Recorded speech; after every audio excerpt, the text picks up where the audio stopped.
하나님의 말씀에 강론에 들어가기 전에 다 같이 저를 따라해 주셨으면 고맙겠습니다. 성경은 하늘의 책이다. 그래서 성경을 가까이 하면 세상이 멀어지고 성경을 멀리하면 세상이 가까워진다.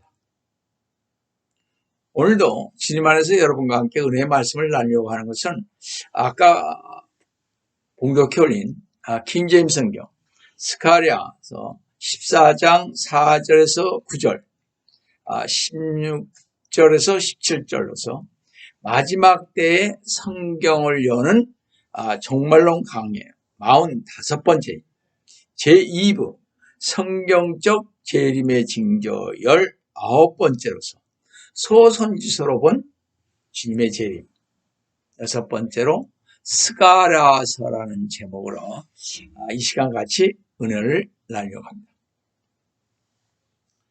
모든 종교에 공통된 이론이 있다면 그것은 종말론일 것입니다. 기독교 역사를 보면 이 종말론은 교회 안에서보다 교회 밖에서 종말론의 목소리가 더 컸다는 사실입니다. 비극적인 것은 교회 안의 종말론은 목소리가 작은데 그에 비하여 교회 밖인 이 세상 사람들이 과학자들이 환경론자들이 세계 정부를 만들려고 하는 자들이 목소리가 교회보다 훨씬 컸다는 것입니다.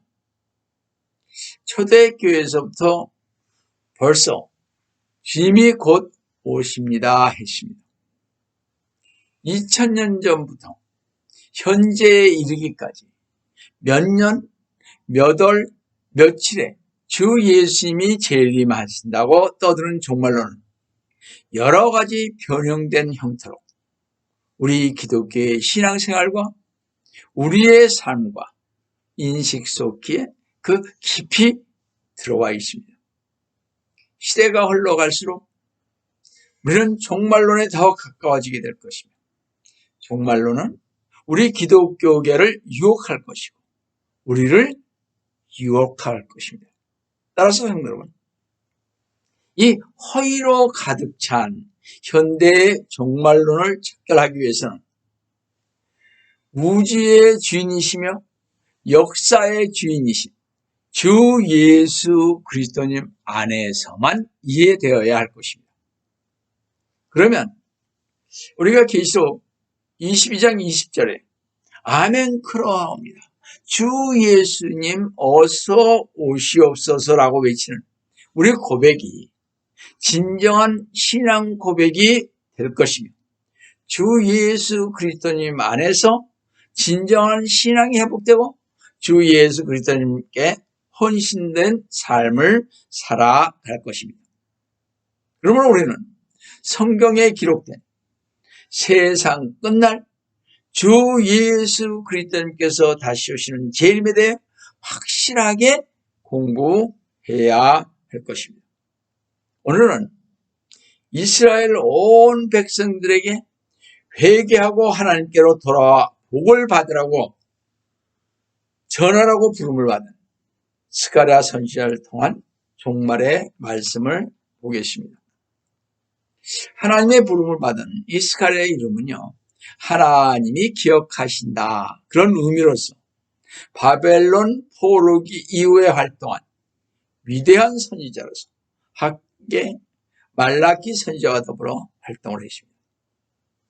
이 스가랴 선지자는 제사장 가문의 출신으로서 바벨론에서 태어났습니다. 유대 땅에서 태어난 사람이 아닙니다. 바벨론 포로로 가서 거기서 부모가 포로로 갔잖아요. 거기서 태어난 사람입니다. 자, 페르시아의 그 고레스 왕의 허락으로 약 5만 명이 바벨론에서 예루살렘으로 귀환할 때 함께 돌아왔습니다. 이 스가랴 선지자는 에레미야, 에스겔처럼 선지자이며 동시에 제사장이었으며 청년이었을 때 부름을 받았습니다. 하나님의 부름을 받은 스가랴는 사역하던 때부터 하나님의 백성들과 세상 위에 메시아가 주게 하실 때까지의 8개의 그 밤의 환상들을 이 대환란 때와 아마겟돈 전쟁과 천년왕국 때의 그 장막절의 계시로 주었던 것을 말씀하고 있습니다.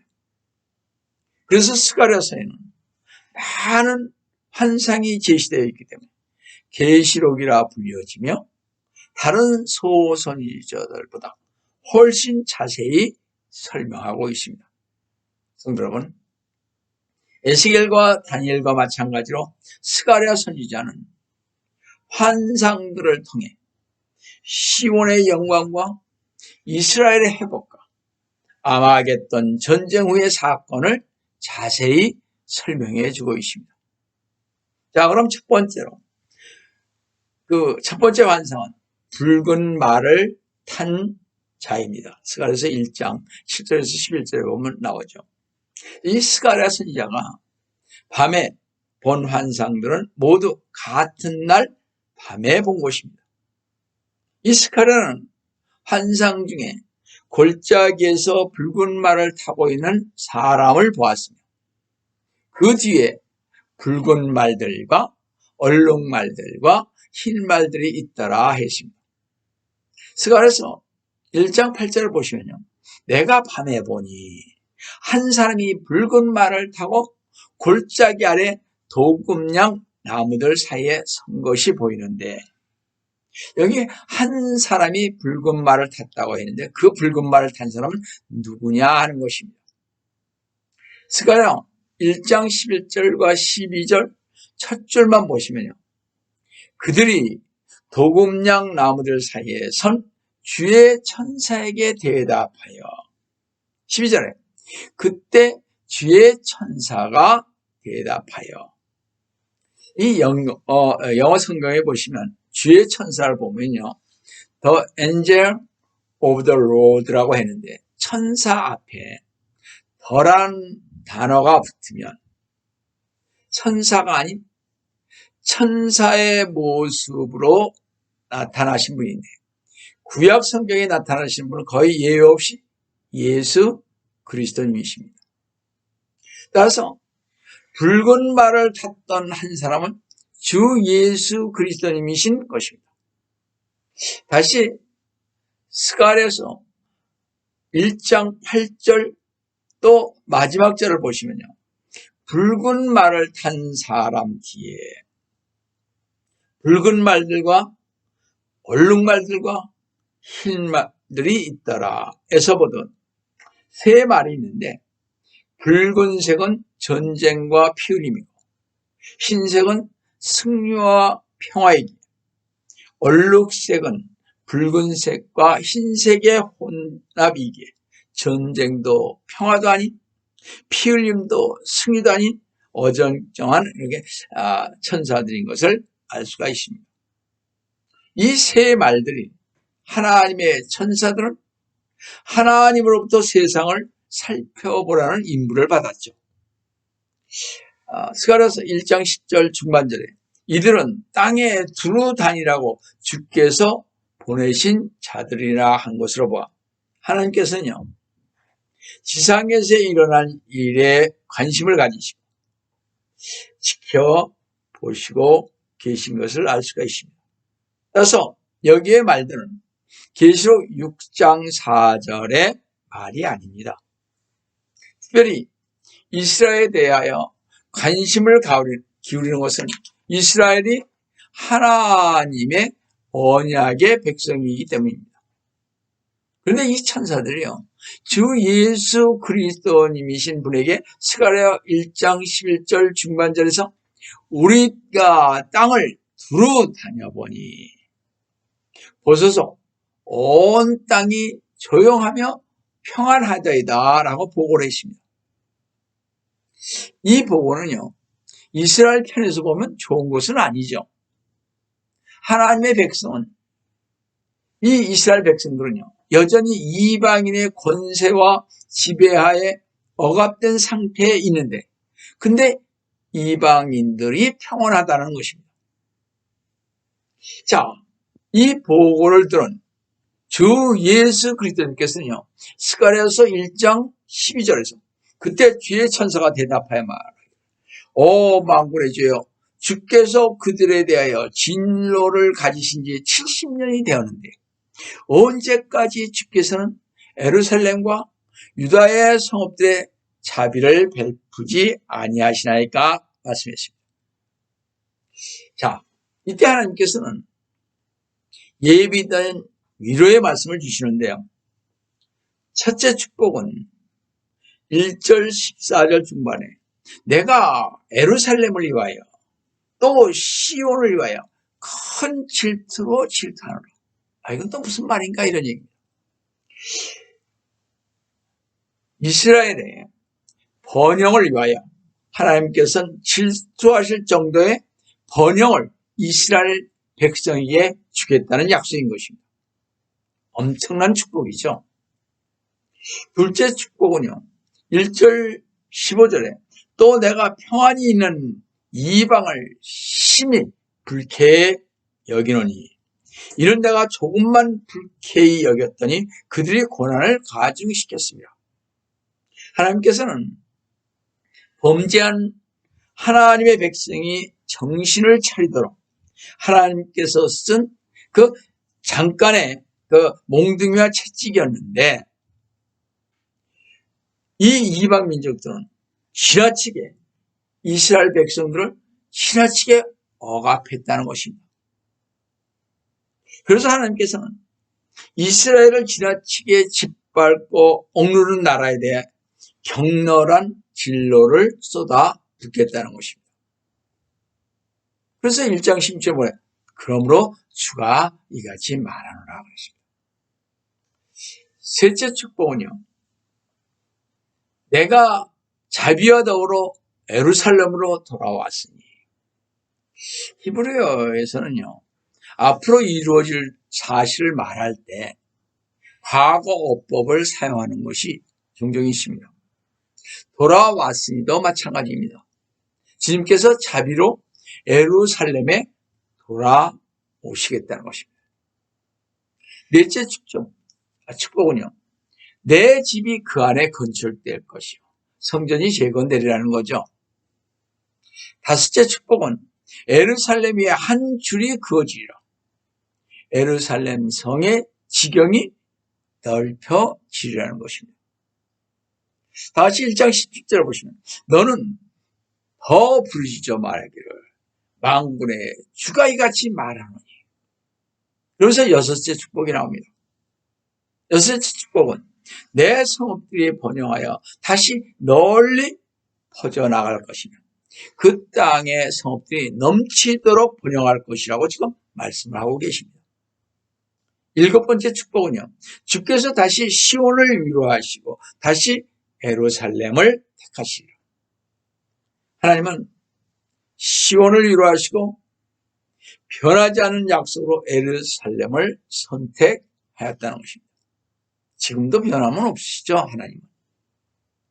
따라서 스가랴 선지자는 미래의 7가지 축복에 대한 약속의 말로 결론을 맺었습니다.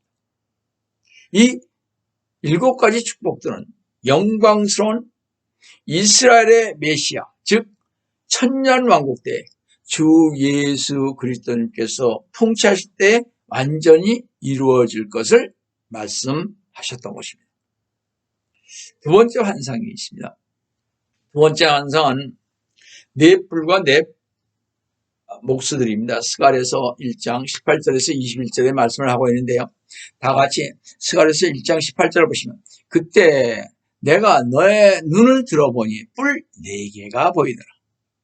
성경에서 뿔은 뭐예요? 능력과 권세의 상징이죠. 따라서 권세를 가진 이방 왕국들이 유다와 이스라엘과 예루살렘을 흩어버릴 것입니다. 이것이 스가랴 1장 19절의 말씀이죠. 그때 하나님은 스가랴 선지자에게 뭐였죠? 4명의 목수를 보여주셨습니다. 그런데 이 4명의 목수들의 목적은 그 뿔을 내어 쫓으려고 온 사람들로서 하나님의 언약의 백성들을 짓밟고 흩었던 이방 왕국들의 마음을 두려움으로 몰아낼 것이며 이스라엘 대적한 그들을 산산조각을 내게 한 심판의 도구인 것입니다. 주님은 이스라엘 대적한 나들을 반드시 심판하실 것입니다. 세 번째 환상은 측량줄을 가진 사람입니다. 스가랴서 2장 1절 13절에 보시면 다 같이 2장 1절을 보시겠습니다. 내가 다시 눈을 들어보니 그 손에 측량줄을 가진 사람이 보이기에 2절에 내가 말하기를 당신은 어디로 가시나이까 하였더니 그가 내게 말하기를 예루살렘을 측량하여 그 너비가 얼마이고 그 길이가 얼마인지 보고자 하노라. 이 손에 측량줄을 가진 사람이 예루살렘을 측량하는 장면이 나오는데 이런 예루살렘의 재건과 확장 또한 예루살렘의 회복되는 질을 말하고 있는 것입니다. 회복된 예루살렘은 완벽한 보호를 받으며 번영을 이룰 것입니다. 다시 2장 4절을 보시면 너는 달려가 이 청년에게 스가랴 청년에게 고하여 말하기를 예루살렘에 사람이 거하리니 그 안에 사람들과 가축이 많으므로 성벽 없는 고을들과 같으리라. 성벽이 없이 산다는 것은 평화와 안전을 말합니다. 그죠? 하나님께서는 이스라엘의 불의 성벽이 되시며 그 가운데 영광이 되실 것이라고 2장 5절에서 이렇게 약속을 하고 있습니다. 이런 주가 말하노라. 내가 예루살렘에게 사면의 불의 성벽이 될 것이요 그 성읍 가운데서 영광이 될 것이기 때문이라. 여기에 영광은 쉐키나의 영광으로 주님이 지상에 거하시는 임재를 나타내는 것입니다. 따라서 이 환상에서 이스라엘의 회복은 주님께서 재림하실 때 천년왕국에서 이루어질 것을 예언한 것입니다. 자, 네 번째 환상은요. 대제사장 여호수아입니다. 스가랴서 3장 1절에 10절에 나오는데요. 스가랴서 3장 1절을 보시면 또 대제사장 여호수아가 여기에 여호수아는 모세 때 여호수아가 아니에요. 자, 대제사장 여호수아가 주의 천사 앞에 서 있고 사탄이 그를 저지하려고 그의 오른편에 서 있는 것을 그가 내게 보여주시니 이 환상에서요. 사탄은 여호수아를 고소하고 있습니다. 대제사장 여호수아는 누구를 대표하고 있습니까? 이스라엘 백성을 대표하고 있죠. 마귀가 우리가 잘 알다시피 참소한 대표적인 사람은 하나님의 신실한 종 욥일 것입니다. 그죠? 4,000년 전에 욥을 참소하던 사탄의 역할은요. 오늘날까지도 변하지 않고 있습니다. 사탄은 지금도 여전히 하나님의 백성을 참소하고 있습니다. 마지막 때가 가까울수록 성도들에 대한 참소는 더욱 기승을 부릴 것입니다. 자, 사탄이 뭐라고 했어요? 그를 저지하려고 하는 것을 내게 보여주시니라 그랬습니다. 그런데 주 예수 그리스도님께서 사탄을 향해 뭐라고 말씀하고 계십니까? 다시 3장 2절을 보시면요. 그리고 주께서 사탄에게 말씀하시면 오 사탄아 주가 너를 책망하노라. 예루살렘을 택한 주가 너를 책망하노라. 이것이 불에서 꺼내는 나무가 아니냐 하시니라. 주께서 뭐라 하세요? 사탄에게 말하기를 오 사탄아 주가 너를 책망하노라고 주님은 사탄을 책망하십니다. 여기에 참으로 중요한 교리가 있습니다. 주 예수 그리스도님께서 성육신 이 세상에 오시기 이전에는 하나님 아버지께서 사탄을 치리했죠. 그러나 성육신 후 예수님께서 2000년 전에 이 세상에 오신 후에는 주 예수 그리스도님께서 직접 사탄을 책망하십니다.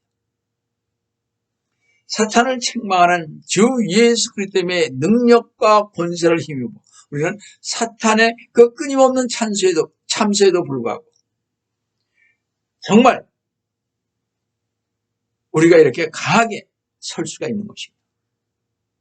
사탄이 우리를 신앙에서 떠나게 하려고 온갖 참소와 실망과 좌절을 갖다 준다고 해도 주 예수 그리스도님을 통하여 능히 이길 수가 있는 것입니다.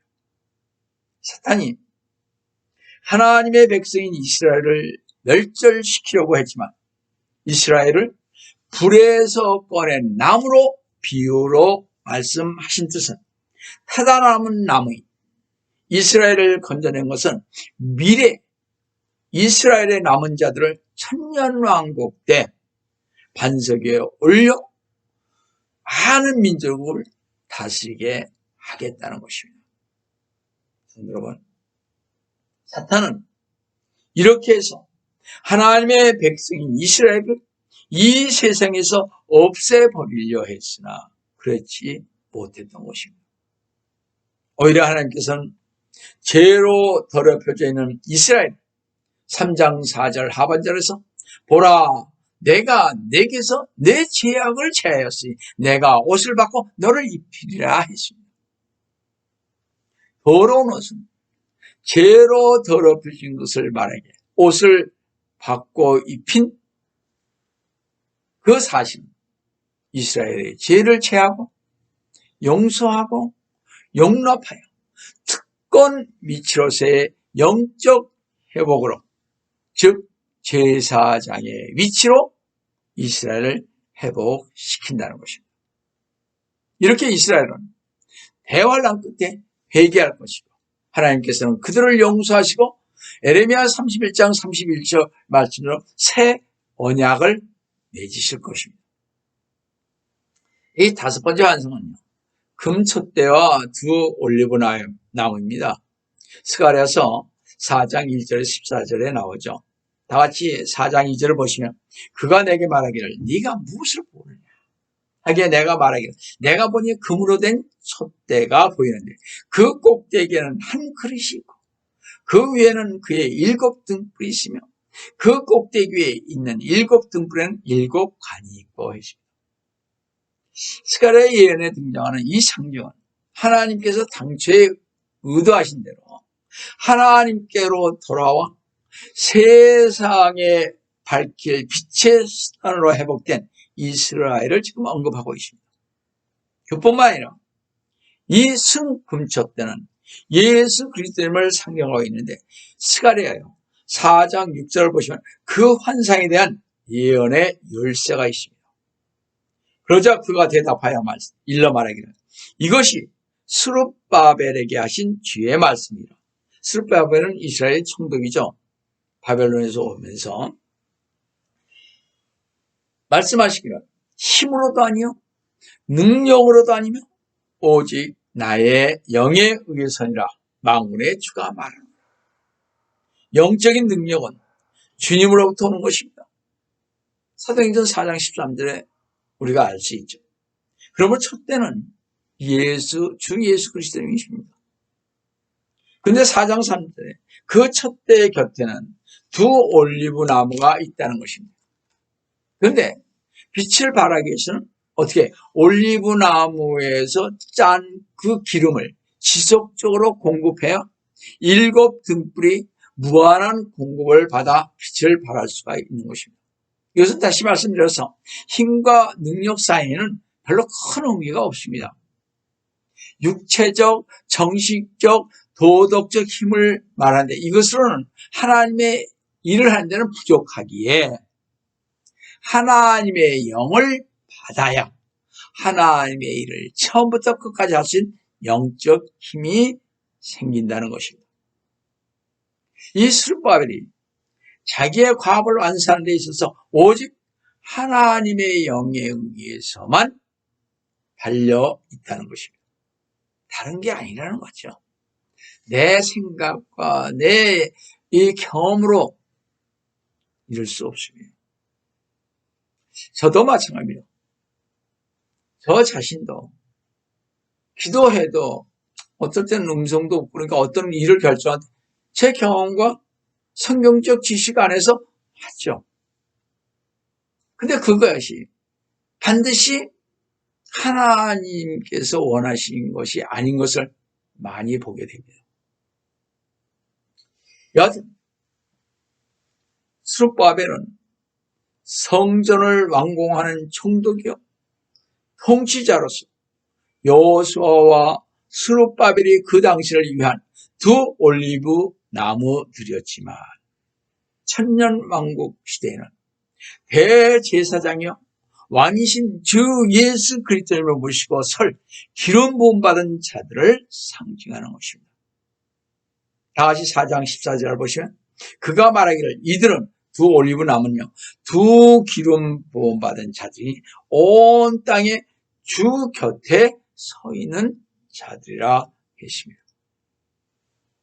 자, 여섯째 환상은요 날아가는 두루마리입니다. 스가랴서 5장 1절에서 4절을 보시면 다 같이 5장 1절을 보시면요 그때 내가 돌이키고 눈을 들어 보았더니 날아가는 두루마리가 보이더라. 두루마리는 기록들, 즉 어떤 책을 말하죠. 여기 두루마리는 저주가 기록되어 있다고 말하고 있습니다. 잘 들어보시기 바랍니다. 그러자 그가 내게 말하기를 이것은 온 지면에 퍼져나가는 저주라. 도둑질하는 자는 누구나 그것에 따라 이 편에 있는 대로 끊어질 것이요 맹세하는 자는 누구나 그것에 따라 저편에 있는 대로 끊어질 것이요. 여기 언급된 두 가지 죄들은요 율법을 새긴 십계명으로 도둑질은 어떻게 두 번째 돌판에 새겨진 것이요 맹세는 첫 번째 돌판에 새겨진 것이게 이 환상은 율법을 어긴 범죄 행위이며 하나님의 말씀이 죄를 책망하고 있는 것입니다. 자, 일곱째 환상은 에바입니다. 스가랴서 5장 5절에서 11절에 보시면 5장 6절을 보시면요 내가 말하기를 그것이 무엇이니까 하니 그가 말하기를 이것은 나가는 에바니라 하더라. 그가 또 말하기를 이것이 온 땅에 퍼진 그들의 모양이니라. 에바는요 질량의 단위이고 옛날에 쌀을 담을 때 재는 대, 말 이런 것을 가리킵니다. 근데 에바는 약 2말 정도가 됩니다. 젊은이들은 잘 이해를 못할 것 같아요. 저희들은 옛날에 대가 있었고 또 말이 있었죠. 큰 게. 대개 한 20ml가 됩니다. 500ml 우리 물 먹는 병이 있잖아요. 그게 한 55개 정도가 된다면 이해가 갈 것 같습니다. 에바는 2말 정도가 되니까요. 한 에바가 한 55개의 음료수 물병 정도를 합친 것과 같다. 이렇게 생각하시면 쉬울 것 같습니다. 이때 에바의 납 뚜껑을 올렸는데 뚜껑을 이렇게 올렸더니 악을 상징하는 한 여인이 에바 속에 앉아있는 것을 봤습니다. 다시 5장 7절 한번 보시면요. 보라, 납 1달란트가 들어 올려졌으며 이것이 에바 가운데 앉은 한 여인이라. 근데 8절에 뭐라 하죠? 이것은 악한 것이라 했습니다. 에바 속 여인은 악한 것, 즉 죄를 상징합니다. 이것은 에바 속에 죄가 꽉 차서 더 이상 어쩔 수 없는 죄와 악이 한계에 도달한 이스라엘 백성들의 모습인 것입니다. 에바 속 그 여인을 통해서 하나님은 이스라엘 백성이 그 죄악에서 돌이켜 바르게 살기를 원하셨습니다. 그때 두 여인이, 즉 두 천사가 죄악을 상징하는 에바를 다른 곳으로 옮겼습니다. 에바를 옮긴 것은 신할 땅이라고 5장 11절에 말하고 있습니다. 신할 땅이 어디예요? 바벨론입니다. 죄악의 중심이 바벨론으로 옮겨가면 하나님은 그 바벨론을 심판하실 것입니다. 그런데 요한계시록에서요, 하나님의 그 마지막 심판을 하실 때 최후 심판의 장소는 큰 바벨론이라고 적혀 있으며, 이 큰 바벨론은 여인으로 묘사되어 있는 것을 우리는 볼 수 있습니다. 요한계시록 17장 5절을 보시면 그녀의 이마에 한 이름이 기록되어 있는데 신비라 큰 바벨론이라 땅의 창녀들과 가증한 것들의 어미라. 이 음녀는 종교 조직으로 정치 집단인 로마 카톨릭입니다. 이 말씀은 요한계시록 때 제가 자세히 한번 설명해 드리겠습니다. 로마 카톨릭은 하나님으로부터 마지막 대환란 때 심판을 받을 것입니다. 마지막 8번째 환상은 네 병거입니다. 스가랴 6장 1절에서 8절에 나오는데요.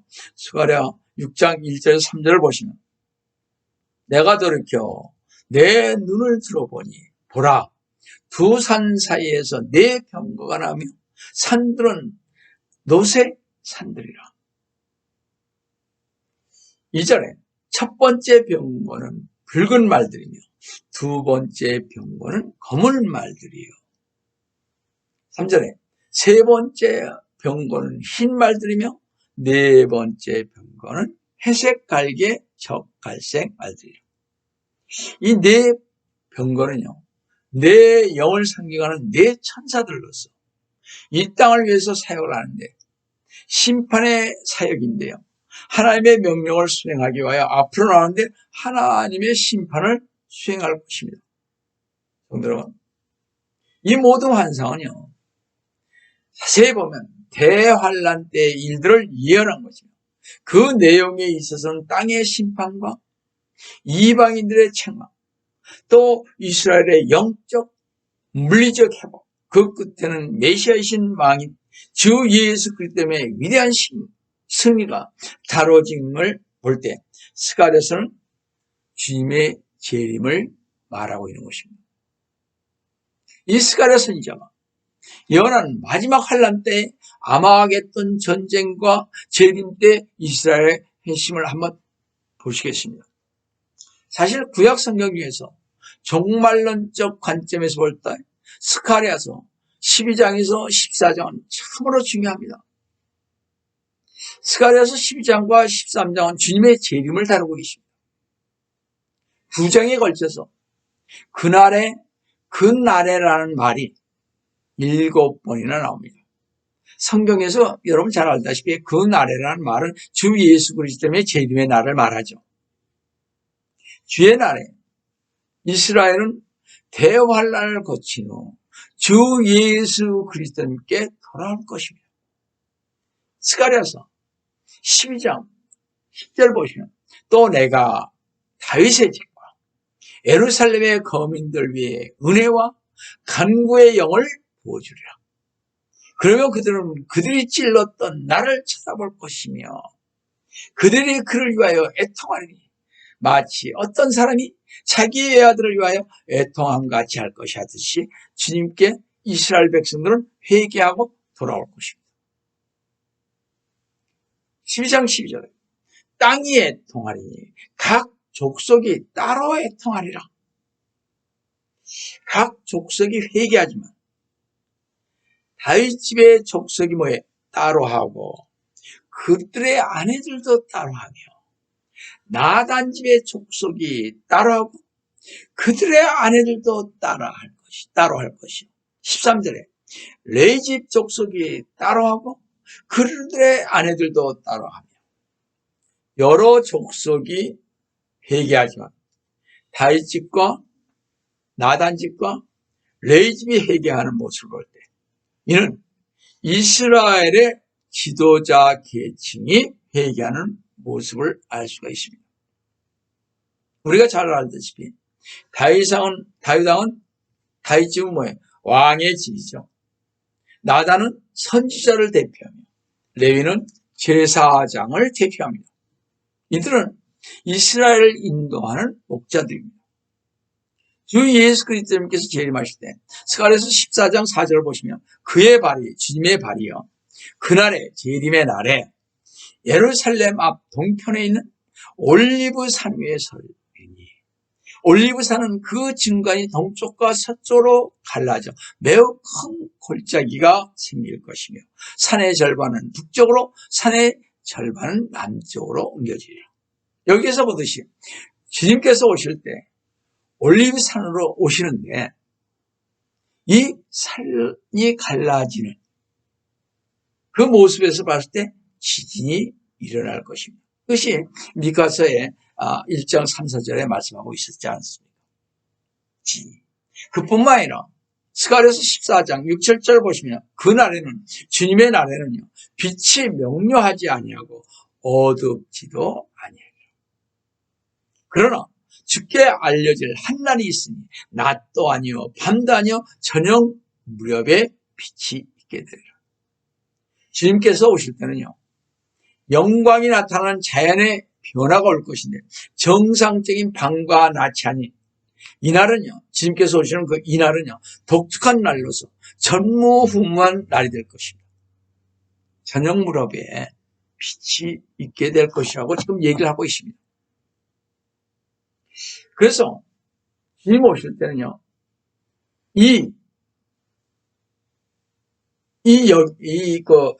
하늘이요, 변화될 것입니다. 얼마인지는 모르지만 성경에서 그렇게 말씀하고 있습니다.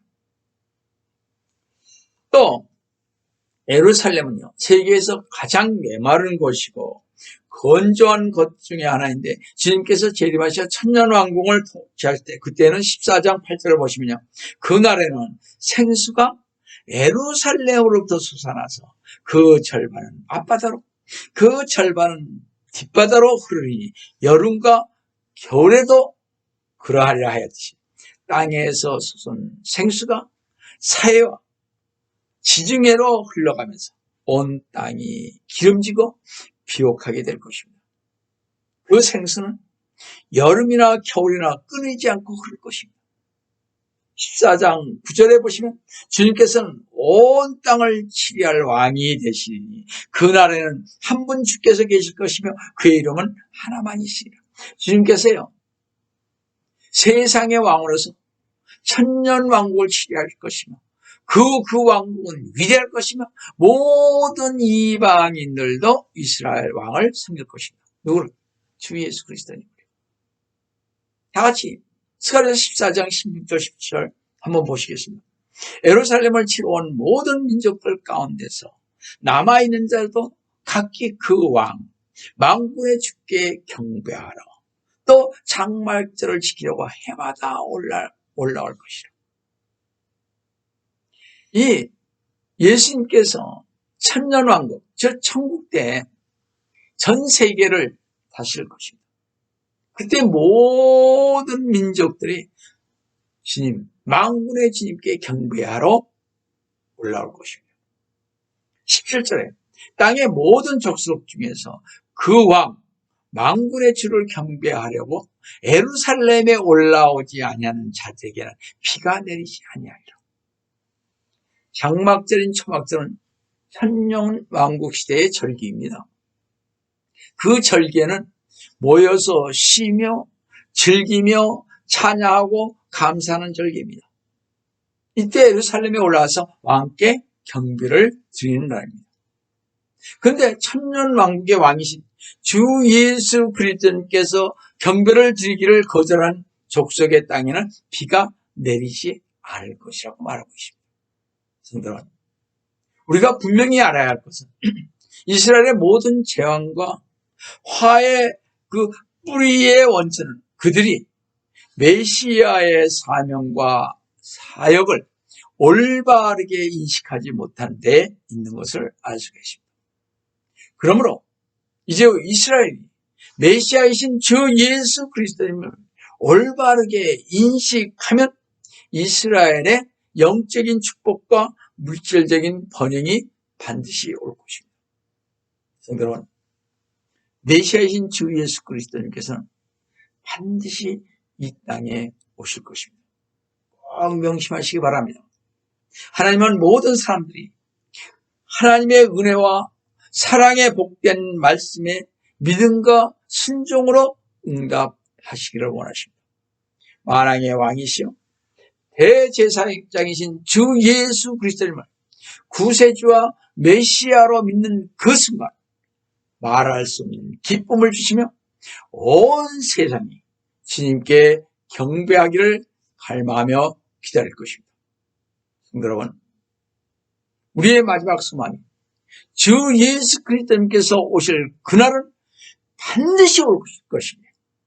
주님의 재림의 날을 사모하며 천년왕국 때 거룩하신 주님께 경배하기를 흥많은 우리 성도 여러분 되시기를 속교를 하신 주 예수 그리스도님의 이름으로 축원드립니다.